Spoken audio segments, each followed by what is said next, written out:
Welcome to another episode of the Creative Power Hour. I am your host, Marcus Whitney, and with me today is the hero of history, Torri Yates-Orr.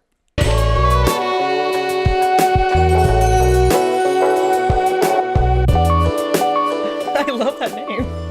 I'm going to take it. There you go. Everybody who comes on this show gets a superhero name, so there's yours. Hero of history. I feel very strong. It's pretty good, right? Yes. All right. I love And it's a surprise. You didn't even know I was going to do it. I know. I was like, oh. Awesome. Thank you so much. So Torri, welcome to the show. Thank you for having me. You have the distinction of being the very first person on the show who I met 15 minutes before we said, let's go. I'm very honored by Yeah, that. this is exciting. This is very exciting. This is exciting, but I had to have you on the show for a couple of reasons, and I want to frame those up, and then I always ask for people's origin story. So, but Yeah. I want to give the listeners and viewers a little bit of background. So, how you hit my radar was my partner in soccer, Chris Redditch, sent me a text, as he normally does when he finds like really cool stuff online, and he was like, "Dude, this is awesome! Check this out." And it was a tweet from you that had a video embedded in it. Yes. And it was you talking about the first black soccer player. Mm-hmm. On this day in history, a little something for all you soccer/football fans out there. Does the name Andrew Watson ring a bell? Well, if not, it will today. On March 12, 1881, Andrew Watson made his debut as the world's first black international soccer player.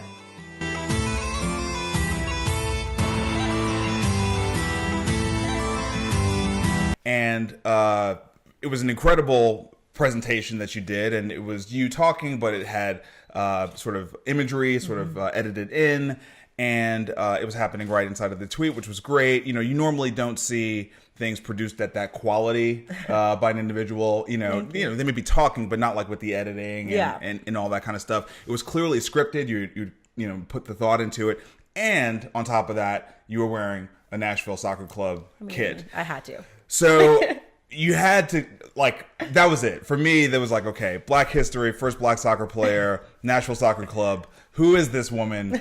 We got to get her on the show. So here you are. I'm happy. It brought me here. Awesome. So yeah. Welcome. Thank you. So what is your origin story? How did you come to start doing stuff like that? I'm from Nashville. I was born in Pittsburgh, but I've been raised here since I was like 2.5. But I come from a communications background. Okay. My mother is Vicki Yates, who is a news legend in Nashville. Absolutely. So I grew up in a newsroom. I could read a prompter by the time I was 10. Wow. So I kind of grew up watching her. So I learned from that, but I was also kind of a theater kid and a big history nerd. I had an incident happen when I was in second grade that kind of, my mom got me started on history. Okay. And so I went to school and studied African history and theater, which at UT Knoxville, which doesn't seem like they would make any sense, but I'm kind of using both of them now. So, so I did that and studied theater in New York, and then came back here, worked in TV for a couple of years, and have kind of started doing my own thing now, where I'm a history communicator and want to express my love of history to the world. So tell me a little bit about your time in TV. Yeah. So you were working with a local TV station, yeah, like your mom. Yeah, I was working at the local TV station, but I was more on the lifestyle, sports, like kind of business side. My mom does news. Yep. So I kind of did that for 3 years at the CW and My TV here in town. And I really enjoyed it. It was a really great learning experience for me because my mom has worked in that field for over 40 years. Right. But I had never worked kind of in that corporate structure. I was always freelance. I was always doing things kind of on my own time. So it was a new change for me. It was a new way of seeing how production works. And I learned so much. And it was 3 years. I met some of the greatest people in my life there. And I left kind of a couple months ago, but to kind of change it up for a bit. But it was interesting. How do I put it? I think TV is a very changing thing. I think you'd probably agree with that. Yeah, that's what I'm just wondering. I mean, I think for your mom, who has been doing it for 40 years, like at the highest level in this region, get it. Yeah. For someone like you who's grown up around all the innovation and evolution of media, going there, getting sort of some of that that corporate view. but then probably also like living in the world with a Instagram page, Yep. right? You know what I mean? And just Yep. like that, it just seems very interesting. It is. And I think it's one of those things where I was talking to my mom about it, and she said now, my mom is an anchor, but when she was coming up, she didn't have to edit. She was writing and she would go out, but she was not shooting. She wasn't editing. Okay. Now they want you to shoot, edit, write, host, they want you to do everything. It's Right. MJ. And so you have to learn all of those skills. But in the TV industry, the way it is now, they're not paying you a lot. But you still have to know all those skills. Right. You still have to do the work of like 4 people. Right. But you're not making a lot of money. Right. So I think that's changing. I think a lot of people are realizing, okay, I can do all these skills. Why am I going to do it for a company when I could do it for myself? Yeah. And Yeah. I think that's kind of where the change is happening. And I think there are so many ways to get information now that it's not like you watch the networks and that's where it comes from. Right. You're going online, you're going on social media. There's so many ways to do it. So I think that's kind of why things are changing now. So you were doing lifestyle, sports, business, and when you got out of the contract and you had a chance to do it on your own, you chose history. Yes. So I got to say, like, I think that's so cool. Thank you. Nerdy, but like super cool, right? Because it seems like everyone right now is focused on influencer or like hustle, and you're taking a an education entertainment angle to it, and it feels like it's really resonating. I mean, it did for me, but like now that I'm subscribed to you, I'm watching how people are responding to your content, and it's like, wow. And it's not that old, right? You've only been doing it how long now? I started at the beginning of March. So Wow. 3 weeks. This is amazing. See, part of the reason why I wanted to capture this is because in the year when this like totally blows up, I want to be like, I saw it happening, I caught it. And I'm like, thank you for saying it. But no, I think you're right. I think Instagram and social media has become very social media, influencer. Right. Not that there's anything wrong with that. Get your money, boo-boo. But it's pretty hollow, isn't it? Yeah, I just think that social media can be used in a positive way, and it can be used to learn. And I don't think a lot of people have used it in that way. Yeah, I agree. And it can use to be to better yourself And to better society. into better society. Right. And I am a history nerd. Like I said, when I was in second grade, this is kind of not a long story, but when I was in second grade, you had to go around the room and in class and say what your background is. And so I said at the time, I said, I'm Black and Irish. And a girl went home and told her mom what I said. And I guess the moms told her that, well, if she's Black, she can't be anything but descended from slaves. Well, she told me that, and I went and told my mother. And my mom was livid and called the woman and gave her a piece of her mind. But then she sat me down and she said, I don't ever want you to think that your ancestors were just slaves. Right. And she gave me a book on African royalty, and that set me off onto history. Yeah. And so I think I've always viewed history as kind of like a best friend. Like it's always been there for me. I've always learned it. But I think they've shown, there's been studies that interest in history has gone way down. And I think we need history more than ever. History gives us context beyond the news that we have in the world. And so I wanted to help in any way that I can to spread my love of history, but make people realize that history can be visceral and resonate now in this very social media world.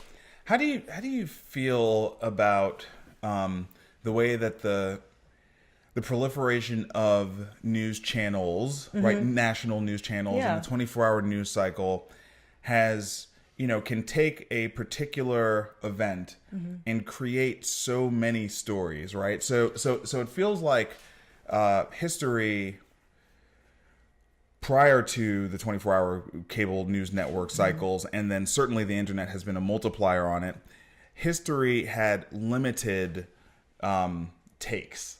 Yeah. You know what I mean? Limited takes. And Absolutely. so it feels like to me, when you talk about history, of the ones that I've watched, they come from an era where you're going to be able to source it, and the source is going to be some like academically validated thing. Yeah. What is the present and future of history? Like in school, what does current events look like right now? I've wondered the same thing.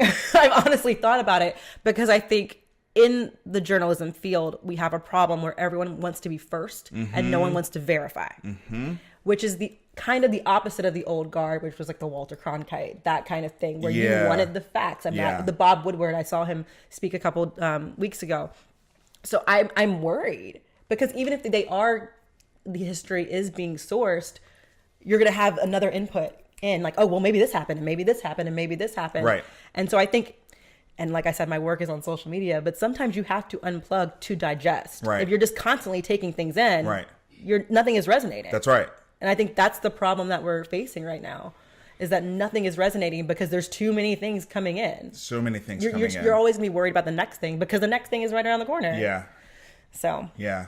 I mean, it feels like an opportunity for you. Can you share the term that you shared with me earlier about like what it is you're doing? Oh, a history communication. Yeah. Which is if at least it's influenced by the science communicator stuff, the Bill Nye stuff, right? Absolutely. Neil deGrasse Tyson, that Kings, yes. Right. So I just thought that was brilliant. I mean, I hadn't really thought about it that way, but as soon as you said that, I was like, that's exactly what it is, and that's a big thing, right? I mean, like if you can pull that off, and it sounds like nobody is really doing a great job of it right now. Well, I mean, they're trying. They're trying. I can say that better than you can because you're in the field. They're probably your colleagues or people you look up to or whatever. But like, I don't think it's out there. I think that's the problem. I cannot take credit for the term. That's Jason Steinhauer, who is amazing. If you can follow him, he's great. But I do think the history field tends to be very insular, and I'm not a historian. I don't have a degree in history or a doctorate, but I think we tend to talk to each other and not talk to the world. Right. And I think that's an issue with us. And I think that's where Bill Nye and Neil deGrasse Tyson and Carl Sagan, they wanted to make the world excited about science. Right. And I think we have to, as lovers of history and people who want to talk about it, make sure the world loves it and not just our colleagues. Right. Right. That's going to draw more interest into our field. That's going to draw more finances, everything. If we can get excited about it, we're going to create better people if they're excited about history. So, I don't want to spend a ton of time on this, but you did take a break in your coverage of history to cover a current event with the recent tragedy that happened in New Zealand, and you used it as an opportunity to talk about obviously the empathy that the entire world should have for an event that's that senseless, but also potentially some of the risks that a lack of understanding of history could lead to. Yes. And how it might be able to repeat itself. Now, I just gave you my take on what you did. I'd love to hear your take on it, and maybe also share with the listeners and viewers what you did. So on the day, March 15th, this year, I was going to do the Ides of March. Okay. I mean, that's probably the most famous historical event. I just didn't feel comfortable doing that when 49 people had lost their lives. And also because history has an issue where white supremacists and white nationalist groups will use ancient history to justify their prejudice. So they will say, well, the Greeks and the Romans were the leaders of Western civilization. They use the term Western civilization a lot to justify their hate. That's not true. Those communities were multi-ethnic. They were not these pure white communities. But there are a number of people who have used that to kind of skewer their views. So I spoke about that. I didn't feel comfortable speaking about the Ides of March. I wanted to talk about how history is being used as a weapon or as a tool to galvanize hate. And that's not what it's supposed to be used for. And it's just wrong. It's not factually accurate. So that's what I kind of used that space. I didn't feel comfortable talking about Caesar being assassinated when 49 people died, but I did want to draw attention to an issue in history that we as, historians or, history fans need to address. And if the rest of the world can recognize that, when you hear people using the term Western civilization as code, call them on it. Be like, hey, actually, Greek and Rome, was multi-ethnic. They have proof of this. It's not about, one society or civilization is better than the other.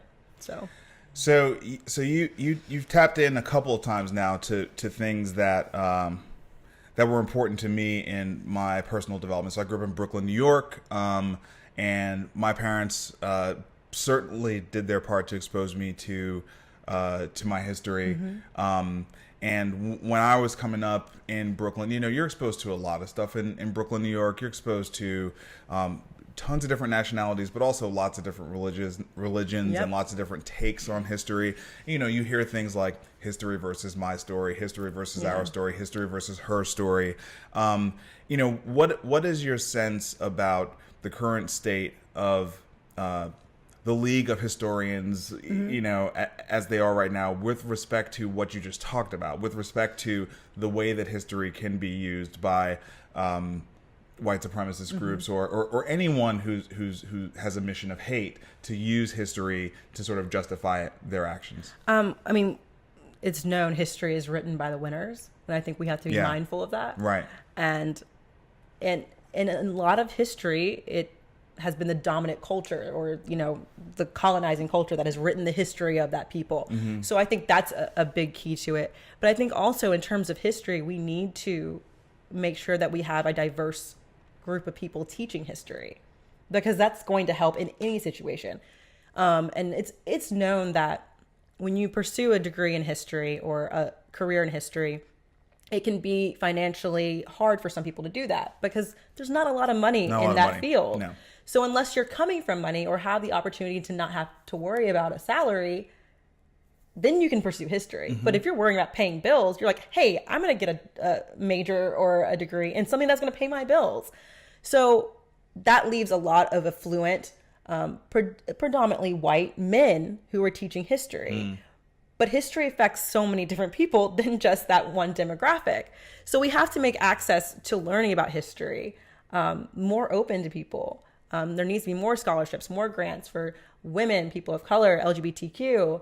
We just need people to tell history because it's going to come. History resonates differently with me. I'm a Black woman. History is going to resonate differently with you. You're a Black man. It's every single person is going to bring their point of view to it, and we need to hear all of them. Right.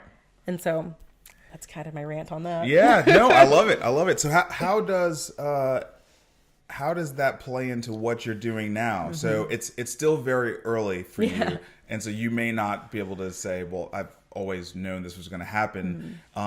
But you've now committed to do. For context, my show comes out once a week, and it doesn't feel like it's killing me, but it's a commitment, right? It's a commitment. You're doing a show every day. Yeah. Every day, right? Yeah. Wow, you're doing a show every day. Honestly, I said I was going to do it March 1st. It's like 0 to 100. Yes. Like, you weren't doing anything. No, and I was just like, in all honesty, I was planning on doing something in history based before this, but I'm very picky. I was just like, no, it doesn't look right. Okay. I don't have this shot doesn't look like that. Okay. And then something told me, like, just put something out. Yeah. Just do it. Right. Force yourself to do it. Right. And I promised to do a usually like 2.5 minute piece every day of March. Okay. And now it owns me. So that's my life now, is writing and editing and, producing and hosting it. So, but it's kind of like working a muscle. Yeah. Like, it teaches you. Now it's become easier. Yes. And now I'm like, okay, I know I want this. This is going to go here. Da, da, da, da. So it's been a great learning experience. How does the bar move for you? You just talked about, like, it's like a muscle. I resonate with that a lot. These shows are actually really easy for me because I love conversation. Yep. And this gives me an opportunity to have a forced, intellectual, thoughtful conversation with someone who I admire once a week. I love that part. That's super easy. Yeah. I'll tell you what part is really hard for me, and it feels like it might relate to what you're doing. I do a newsletter every week, and I do it on Sundays, and it is like, instead of like just doing what people call hustle porn, where I'm just like, I started, I guess, maybe a month ago, really being transparent and vulnerable about things that were going on in my life, and then trying to extract whatever lesson was in there into the newsletter. And when I did that, I started getting texts and social media and responses, and people like, this is really, really good. But then, like, it just set me on this place where I know I've now sort of worked the muscle and it's familiar, but it actually kind of scares me. Like when I do something that's I've done pretty good ones for like the last couple of weeks. Yeah. I'm like, what the hell am I going to do this week? Like, so like, how do you feel every day when you wake up and you know you have to do one and you've had some that were really hits? Like, how do you feel? How do you work through that? Does that affect you at all? 100%. I think it affects everyone. When you're Okay. like, okay, I've had some that are approaching like 10,000 views on Twitter. Ridiculous. And then I have some that have 100 views. Right. And you're like, well, what did I do wrong? You Yeah. criticize each one. And I think it's just like, just put it out there. Just put it it's out. It's not your responsibility. Like, to Yeah. me, put out what you think is good work. If people receive it, great. Right. If you don't, you're putting out work. Yeah, right. And so you want it to resonate with people. I think what you're doing in terms of, you said once you got vulnerable, it really resonated. Yeah. I think more people need to do that. I think that's kind of, when you're talking about influencer culture, why that's becoming kind of off-putting. Yep. Because I think people are like, oh, my whole life is great. I'm in Bali all the time. That's not everyone's life not is real. great. And I think you're going to connect more with people if you're showing, hey, I learned this today. Or I had a time where this past weekend, I had to move my brother to Texas. And I was just like, hey, I'm not going to have time to put one up today. I'm just going to be honest with you. I will make it up to you. Nice. But I think kind of taking that pressure off of Yeah, you, yeah. which is hard if you're a perfectionist, and I am. Yep. But knowing that you're still doing the work. Right. And that whatever you put out there, because it's coming from you and it's coming from a really genuine place, is going to be good. Mm-hmm. So I think just kind of trusting in yourself. Are people bugging you about making money with it yet? No, Good. I think they're just kind of Awesome. Yeah, they're just kind of like, keep doing it. Do it every day. Never stop. And I'm like, I want to take a nap. But no one has bugged me about making money off of it yet. So I don't know if that'll come or not. We talked earlier. You have an agent, yeah? I do. For acting. For yeah. acting, Yeah. and you're, I'm assuming they were involved in your broadcast career in some respect. Actually, no, no, that I was did that- independent. that was That was on independent, your yeah. own. Okay, Yeah. so they're really for acting. Yep. That's their deal. Yep. Okay, so I'm assuming they're watching you do this, right? They're like taking a look at this. Yes. Seeing it happen. Yeah. What do they think? He actually hasn't told me. I need to ask him what he thinks about it. Yeah. I think it's very different than what most people are doing. Yep. So it's not modeling. It's not acting. Right. I did a number of hosting for like pop culture and comic Okay. book. I'm a Yep. big nerd on a number of things. Yep. But We are definitely circling back to that. Yep. my fellow nerd. Yep. But I think he hasn't said anything about it. I need to be like, hey, why haven't you said anything about my history? Yeah. So I wanna shift into the what this life is like for content producers Yeah. bit, right? Because let's just keep it real. It takes time, and you want to be careful not to cheapen it. So keeping. The reason why you did it was not to make money, right? And so, but you have to make money to live. And when you put time into something, somewhere along the line, your time has to equal money. Yeah. Right. 100%. So there does become a tension at some point, especially as it starts to create gravity, right? It starts to create gravity. It starts to generate brand equity for you, and then there is a question about that. And so what we were chatting about before the show is how this world where someone like you who has passions and skills and creates space through saying you're not going to repeat your contract with the CW, right? So you create space. You can effectively, on a whim, create this new thing. Yeah. And it's a thing now, right? You know what I mean? Yeah. Like 10,000 views, that's a thing. And so you create this thing, and you're now building your brand all by yourself. Where does the old fabric fit? Where does a broadcast company fit? Where does an agent fit? Where does a manager fit in these things? I'm trying to figure this out, right? You know what I mean? Yeah, I was it's gonna the say. reason why I didn't want to try to do a book deal is because it took me 3.5 years, and it was painful to write my book. It's like the idea that I would sign a deal and someone would own the rights to that. Yeah. And then I know for a fact they're not going to promote me, right? They're not. They're going to come to me and they're going to say, you need to build up your email list to 10,000. You need to do this. You need to do, is all this stuff I need to do? Well, if I need to do it, then why am I giving you any control, any rights, any cut? Why am I doing anything for you? If you're it's not, like, if you're not, right. So what do you, and look, I mean, I don't even know if my agent's gonna see this, but I've got a speaking agent, right? And you know, this will probably go live after I have this conversation. But for right now, I'm gonna have a conversation with them, and I'm just trying to figure out, how does this work, right? I'm gonna be doing a ton of work here. How does it work that you provide value that's not just sort of a shadow of what you had to provide value for in a world prior to social networking, the internet, Instagram, the phone? Yeah. What does that look like? So I ran my mouth for a while. No. I'm curious how you are finding this, you know, kind of chasm that's happening right now.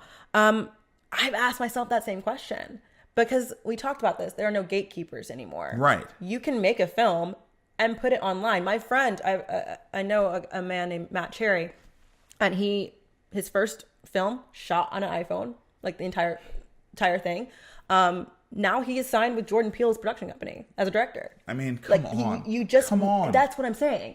Like, and I think it was hard for me, and it still is hard for me to get out of the structure of like broadcast. I need to get my things on TV, so I need to talk to the broadcast company. They need to like me, or my agent needs to do it's hard for me to step out and be like, oh, I can just do it myself and promote it myself. Yeah. It's a very much like a mindset It's a change mindset, yeah. that has to happen. And some people are just naturally like, I'm going to do it. Da, da, da. For me, it's been a process. And I think it's a process, and I don't know if you can attest to this, because there are no steps. There is no set path. No. There's not a set path. Nobody's got real clarity on it. But here's the one thing I will tell you. Here's the one thing I think there's universal clarity on. You have to do the work. Yep. Right? So that's where I struggle with the deals that are kind of currently out there. Like I feel like the space is going to get disrupted. That's what I feel like. Yeah. I feel like someone's going to figure out a way to sort of do this very, very differently. Like when I look at, and interestingly enough, I actually think the music management model is a really great model. How so? Well, I don't know as much about that. Yeah, so the music management model is basically like, okay, you sign a management deal, and there's two different kind of management deals. There's like the business manager. They generally get 5% of I think it's gross. I think they get 5% of your gross receipts. But they take care of all of your like legal and accounting, right? So like all your legal and accounting is kind of covered in what's called the business manager, right? And it's just 5% of your revenue. Then there's like a career manager, okay? And this is someone who works with you on everything, you know, how you build your brand, how you're going to do sponsorship deals, label relations. They are, you know, really in charge of your tour stuff, right? You know what I mean? Like they have a ton to do with that stuff. Now you have a booking agent that will handle the booking piece, but in terms of like really putting it all together, like who's going to be on the bus, and they're doing the a moving ton of pieces. That. They're doing that, right? And they generally are in the 10 to 15% range, but they do a ton of work. Yeah. Like and they really don't eat until you eat, but they do a ton of work on building you, and they actually take a significant amount of risk, because like you could at some point when you get really big, after they've invested all this time and energy into you, they could say, hey, look, you know, and that's sort of the downside of it, right? But what I'm looking at is I'm looking around at influencers, public speakers, content creators online, and like there's a whole new category of personalities that are building brand equity that's like really, really valuable, and there's not good infrastructure for us. Yeah. You know what I'm saying? I agree. Like there's like the speaking agent model is not a good, like, I mean, I'll just tell you, for me, in my opinion, it's not great. Okay. It's not great. And I would venture to say that the modeling / acting agent thing is probably also not not as good. Yeah. Just given the changes that have happened. You know what I mean? Just given the changes. I agree. I think, well, in acting, you do have managers. So you have an agent and a manager. Okay. And managers are kind of like that. They're like your brand. Yeah. They're like, okay, this is how our strategy. Do you have a manager? I don't have a manager. Okay. Are they harder to get? Well, I'm in Nashville. It's a smaller market. Yeah. So Okay. if I was in like New York, LA, or even Atlanta, it would be easier. Right. But they do kind of do that. They're like, okay, here's the structure. But managers are not agents. Agents are separate from that. Right. So your manager's getting 15%, your agent's getting 10%. That's 25% of your stuff that's gone. Yeah. So I've noticed a number of agencies, larger agencies, are getting into, they'll have, digital and new media representation. But I think the landscape is changing fast that you can't use the same mentality that you used for broadcast TV on social media. It's not the same thing. So I agree with you in that I think the whole thing is kind of going to get disrupted. Yeah. And it needs to be. Because it's been the same way since forever. I've been so I just had this conversation with this woman in Atlanta who she's got a whole model of how she works with speakers, and she was giving me some advice that I thought was actually really good. She was like, hey, if you get out of a great business meeting, take a video of it and like send it to your speaking agent, because like you have to feed them. And I'm sitting there and I'm like, okay, I get that, but I'm posting on Instagram anyway, and I'm putting out a new video every week anyway, and I put out a newsletter, and I'm not getting any feedback on what I already do. So like the idea that like I have to do something specifically to get on their radar to keep them aware so they can adjust and optimize how they pitch me just doesn't. You know what I'm saying? It's like a relationship. Maybe this is unreasonable. No, it's like a relationship. Like I was talking to a friend and I was like, I should never have to prove my worth to someone. Like, you see it. This is my work. And there's a difference between, of course, checking in with your people. I think that's great. Yeah. But like you said, you're posting, you're like, you see it. I'm doing it. I'm doing it. I'm doing being the thing. consistent. I understand completely what you're saying. Yeah. That is a difficult. Thanks for indulging me in that, because like that's literally something I'm personally trying to figure out right now. Yeah. And I'm not mad at my, like, I think my speaking agent is good. I just think the model hasn't really been adjusted for the reality of what we as personalities that are creating content, and like, so I'm like, you have a monetization strategy. Yeah. Like, what is it? Oh God. Oh God. I don't know. No, I don't really have one. I mean, I'm just kind of just like hopes and dreams for it. Well, okay. So let's dig into this though for a second. So what would you love, like what would be a dream thing business wise that would happen for you this year? Like what would, got you. Yeah. I was like thinking, you want me to break it down? No. I don't mean like that. No, I mean, my goal would be to produce a show, because I love producing a show that I would host and write and produce, and wherever path it gets put on, if it gets put on television, great. If it gets put online, I want to have ownership of it, though. Okay. That's really key to me. I don't want to write it off and be like, oh, well, I'll just be the face of it. That's not the case. That's not what I want. Aren't you doing that now? Exactly. Yeah. Okay. Exactly. So, well then, let's just follow that thread. So you already have a show. You are already the producer of a show that is quickly becoming successful. It's right? True. Okay. So what would be success? Let's just take that show. What would be success for that show? I think maybe getting it on a larger platform. Larger platform. Bigger. When you say larger platform, do you mean bigger distribution? Bigger distribution. Okay. Yeah. Bigger distribution. I think is probably the next step for me. Because right now it's just on my personal social media. But if it was on a larger platform, that's all. I want more people to watch it. Right. To get engaged with history. Right. So that would probably be my what's next a number? What's a number? Oh God, I haven't even thought about it. I mean, if I'm getting like 10,000, if I could get 100,000, that would be mind blowing for me. Okay, so let's play this out for a second. So you're at 10,000, and if you got 10x that would be incredible, right? That would be incredible. I mean, I didn't think I was gonna get 10,000 or 100. Right. Okay. So, Okay. That's just super fair. Yeah, that I would mean, be huge. like you're less than 60 days in. Yeah. So this is But like, less than 30 days. it's ridiculous. Yeah. It's ridiculous what you're doing. Okay. So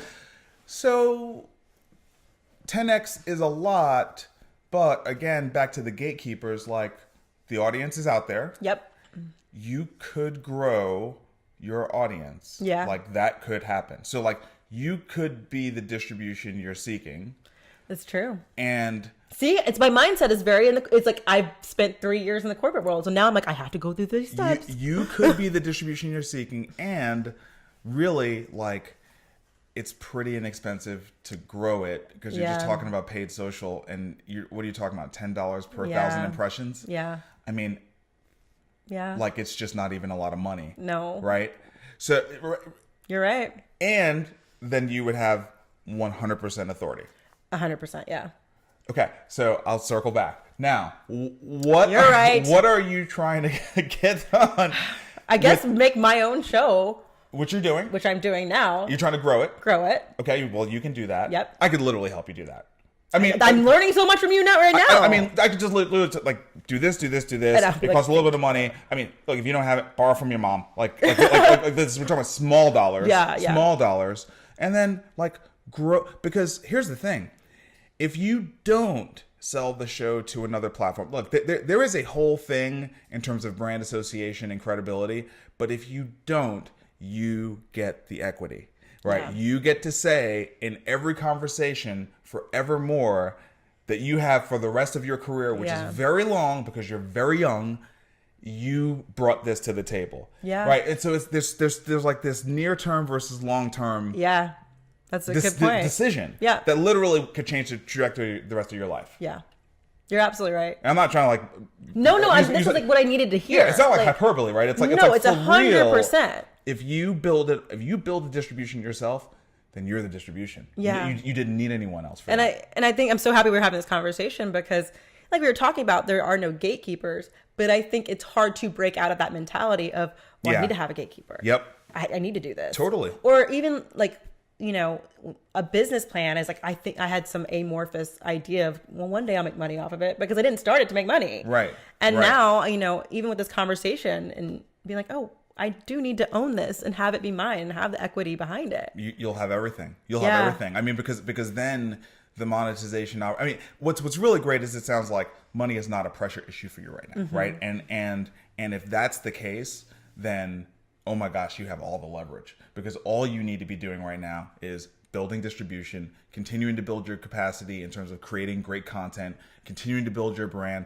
I would say, you know, what I see you doing online right now is great. I would just say keep doing what you're doing in terms of engaging with people. Like when they respond, you respond, right? You know what I mean? Just like that whole thing of I'm really here. I'm really doing real this, person. right? Like I'm not just pushing send and then going off, Yeah. you know, doing whatever. Like that whole thing. But yeah, I think, yeah, I mean, I just think it's a massive opportunity, and the monetization will come in a variety of forms because you have a variety of talents. But then, you know, it's different when you bring not just talents but assets to the table, right? Yeah. So like your distribution becomes an asset, the brand of the show becomes an asset, your own name becomes an asset, right? These are things that, independent of you spending any time or work on them, are monetizable, which is awesome, right? Okay, enough talking your ear off about that. No, it's making me so excited and kind of opening my eyes to it. Yeah. Because, like I said, I've spent the past 3 years in a very corporate structure where, you know, that was not how you're taught to think. Right, right.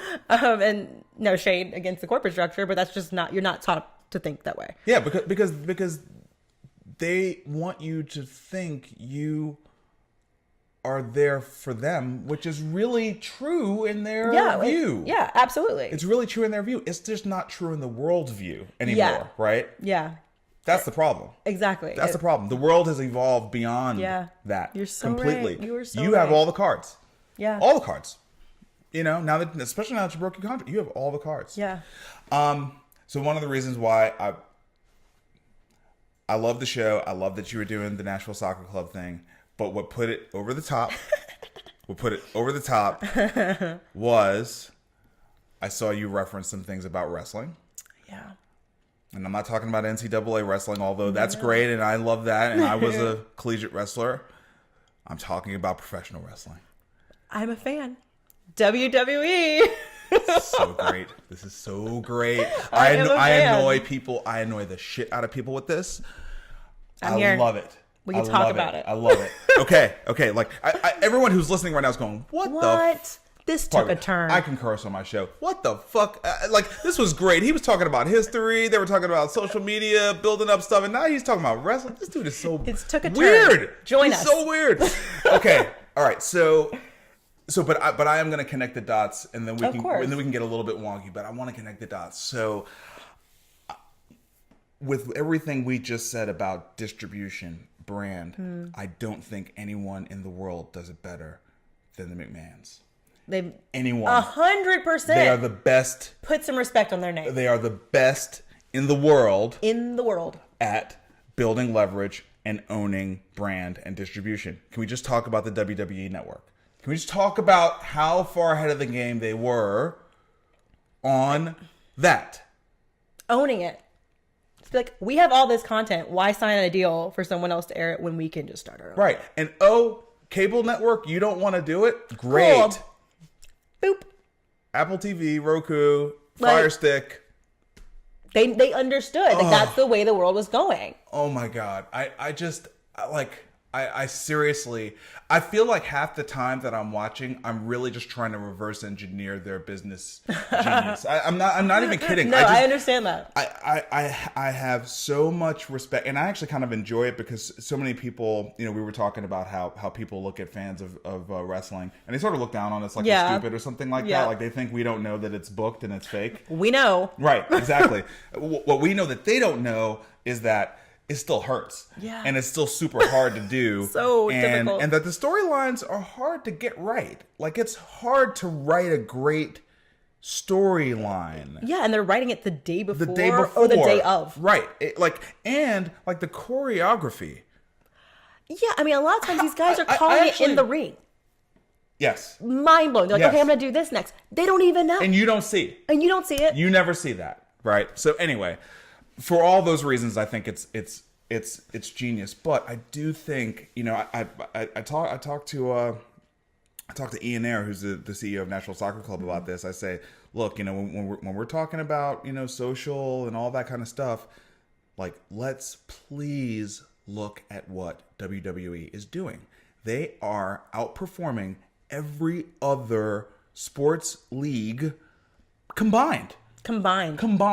It's not even in the same universe. Yeah. Right. And it just shows you, like, people, like, with the judgment stuff, they're missing out on the creativity and the mind huge lesson. It. They're missing out on a huge lesson. So anyway, I wanted to bring that up because in my brain, like, I would love to put myself on a path to be like a young Black Vinnie Mac. Like, that's the goal. That is the goal. That is the goal. Like, you run a public company, but, like, you run it with an iron fist.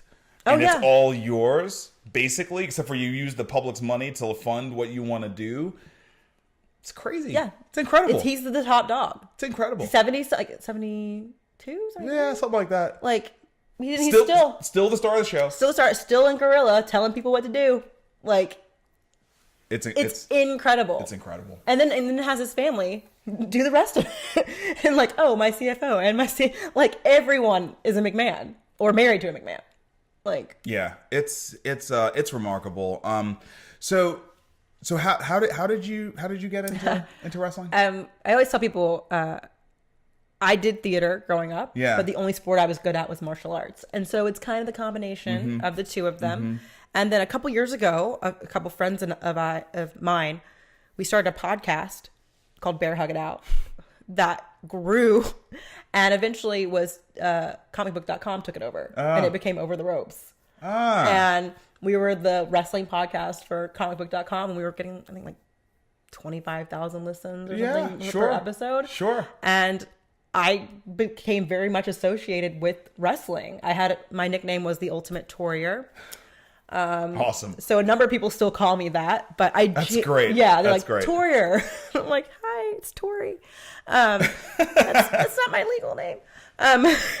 So no, but I'm very much still a fan of the product, and I really enjoy getting people engaged with wrestling. I love taking people to shows. Do you still go to shows? Yeah, I still go to shows. And, being in that field for a while, it's not a very large field. No. And everyone knows each other. So I've been able to make friends like in the industry. Yeah. So I still go to shows. Is there a path or a future there for you, do you think? I don't think so. I think a lot of people wanted me to be one of the on-air personalities. Yeah, I think that was, especially when I was doing my podcast, there was a lot of people pushing for WWE for that to Torri, hire Torri. And so I think that time has passed. Yeah, and it's a hard schedule. I was gonna say that's a hard life. That's a hard life. Yeah, that's not it's not enviable. So I love professional wrestling. I also really love mixed martial arts. Yes. And I've been really focusing on my health lately, and I'm a martial artist. I'm in my martial art top keto. Okay, nice. And so my partner at work was, I was telling him how great the UFC fight night was. It just passed here in Nashville. I was like, oh man, it's incredible. The knockout from Pettis was just like unbelievable to see that live. And he was like, well, listen, like we're gonna have to get some insurance on you if you're gonna, go do this stuff. And I was like, Vic, listen, dude, like I love watching it. That is a hard life, bro. Like those guys are putting it all on the line. They don't make enough money. Only the top guys and gals make any money, really. Yeah. And like, you're talking about life-altering stuff every time you step in that cage, man. First of all, they go into the cage, they're like completely damaged. Oh, 100%. They're broken going in. Yeah. Going in. Yeah. It's like the training kills them. Before they even that much, and then you're cutting weight so fast, and you know this as a wrestler, like the weight cut. That my brothers didn't wrestle. My brothers were great wrestlers in high school, and they refused to wrestle in college because they didn't want to make weight all the time. Weight cut. They're like, I cannot do it. Yep. I will hate myself. Yep. It's horrible. It's incredibly difficult. Yep. And then they're going in and be like, okay, now I'm going to fight. Yeah. So hats off. Like I love watching it. It's I feel like you're watching legends being made when people decide to commit to do that with their lives and entertain us, but like no way. Super hard life. Hard path. Super hard life. And something that's really interesting, just to sort of take this full circle. I think it's really interesting. You talked about the schedule and stuff. I think it's super interesting to see how Joe Rogan's brand has evolved. Oh yeah. Right? Like, he did the pure broadcast thing, right? Obviously had a comedy career going the entire time, was with UFC very early before it was anything, you know what I mean? And grew with it. Yep. And now really only does the pay-per-views because like his podcast is like... like stratospheric. Gone. Like... Gone. On the moon. Right? Gone. And it's still the number one? I think it's still number one. Okay, it's number one. I mean, even if it's not, it is. It is. You know what I'm saying? It's like... know it. Right. It's number one. Yeah. And I just think there's a story in there too. I mean, look, Joe is... Look, the UFC is the fastest growing sport in the world right now. Like, it's, they are bonkers what's going on with them right now. But, like, he holds cards. He holds cards. And I think you're right that there's a story there because he started out in a very traditional path. And then he realized, okay, I can own this. This can be me. And he went off that path. And then they need him more than he needs UFC. Well, I mean, come on. He's like, I'm fine on my podcast. I'm great. If he ever decides to like not do shows, that's not going to be good. Yeah. You know what I mean? It's not going to be devastating, but like. He's the brand. Come on. He's the brand. Come on. I remember him on Fear Factor. And now. Yeah. He's, Yes. It's Joe Rogan. It's incredible. It's incredible. And now we like really know who he is because we've seen so many podcasts with him. You know what I mean? Like, like that's such an interesting thing too, is, like all these, it's one of the things I love about this creative medium is we can avoid the box that people try to put us in, right? Yeah. You know what I mean? Yeah. Like I know you're not just a history buff. Oh yeah, of you know course. what I mean? That's why I want to talk about the wrestling. I want to talk about anything else that like matters in your life. Like what else matters in your life? My dog, my family. Great. Yes. Okay, so let's talk about your dog. Yes, my dog's name is Frank. Franklin Delano Roosevelt. Hence the history. Hence the history. Yes. He's awesome, but what kind of dog? He's a German Shepherd Coonhound mix. Oh wow. Yeah, he's awesome. But no, I think that's so great. I think knowing that people are multifaceted. Yeah. Is so important. Yes. So, I mean, yeah, my family is the most important thing to me. Like my mom, my brothers, my dad. their life to me. Yeah. But I don't want to, you don't ever want to be known as, oh, you're the history girl. Well, I Right. have this too. Right. And that's why I think you've done an incredible job. I'm working on that. I'm working on it. I don't think anyone can pin you down. I couldn't. It's what I'm trying to do. I mean, if I was going to like present you, I'd be like, Yeah. well, he does this and he does this. I mean, Yeah. which is good. Right. I think a lot of people. Well, we're capable of that. But I think a lot of people are not comfortable with that. I think people want to have a definitive. Some people don't like it. Yeah. Some people don't like it with me. Some people, use it as a knock. You know what I mean? Really? Yeah. Not a lot. I'm curious not as a lot, to but why occasionally. though. Well, because it gives them problems when they try to articulate who I am, right? Okay. And the problem is I am not what I do. Okay. I am who I am. Yeah. And I do various things because I'm passionate about them. Yeah. I happen to be passionate about martial arts. I'm passionate about soccer, passionate about entrepreneurship, passionate about well-being and healthcare, passionate about creating content. Like, there's time in a week for all these things, by the way. Yeah. You know what I'm saying? Passionate about family, spend time with my family all the Yeah. time. You know what I'm saying? Passionate about civic engagement, right? So I carve out time to do that stuff.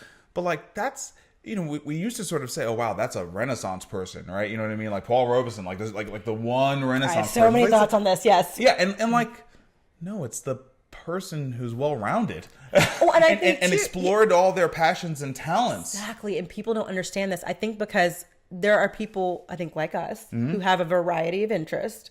And we have grown up in a period where people exemplified the specialist. Yeah. And so I think Yeah. the people whose minds are like all over the place, we're seen as like, you're not really focused. If Right. you're doing all these different things, there's no way you're good at them. Right. Instead of thinking, okay, you have a different way of thinking than me.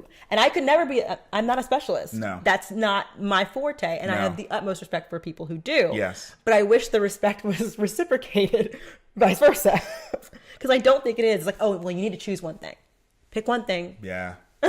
I've really pushed back on that big time. I've pushed back on that, and now everyone knows not to expect it. Yeah. But this is where I think the magic lies in what you're doing, right? And I just want to I want to encourage you that what you're doing right now is great. It's working. It's authentic. You clearly love doing it, and like retain control. Retain control. Build you. Yeah. Right? Invest in you, because you should be the editor. Yeah. You know what I'm saying? If you don't like it, that's okay.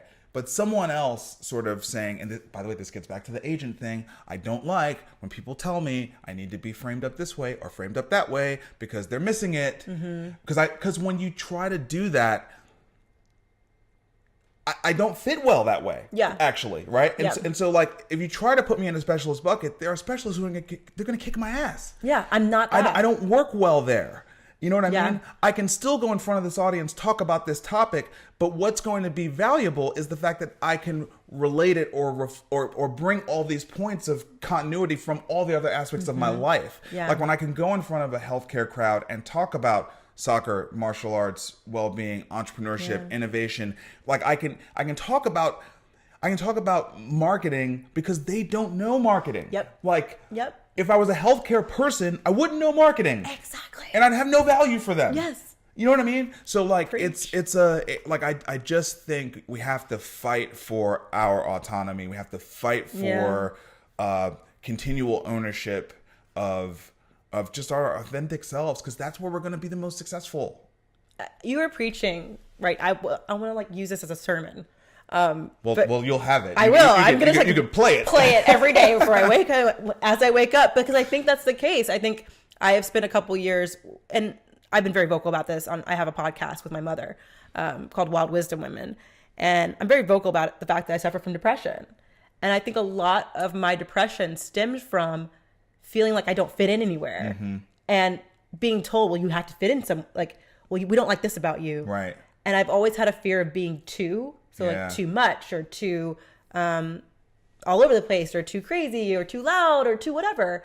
And I've always had a fear of that. And I think that fear is just a fear of owning myself. And so hearing you say all this is literally like a sermon for me, because it's just nice to see that recognized. Look, I'm definitely walking my. By the way, everybody is. Everyone's dealing with depression and anxiety. Everyone, like. You might not think you are, but you are. Seriously, everyone's dealing with it, Yeah. and just everyone's not talking about it, Yeah. but everyone's dealing with it because the world is fucking hard. Yeah. Like, it wants us to wear a mask, or it wants us to like it. And being happy is not an ultimate goal. No, It's not. No. And that's what we're taught. That's why we get in our heads because No. we're getting told, oh, you have to be happy. No, you have to live your life. You have And to live your life. is happy and sad and angry, and you have to live all of that. All But of we're that. in our heads being like, well, I'm not happy right now. So that's where we go wrong. We don't know how. When we repress ourselves, we lose the ability to process emotion. Yep. Okay, and that's what creates anxiety, depression, and a bunch of malfunctioning. Right? It creates all that stuff. Like.